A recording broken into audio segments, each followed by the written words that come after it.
Ustedes, jóvenes, tienen en la Virgen María un motivo de alegría, una fuente de inspiración.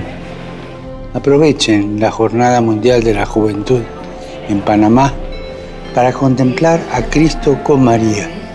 Cada uno en su idioma, recemos el rosario por la paz y pídanle fuerzas para soñar y trabajar por la paz.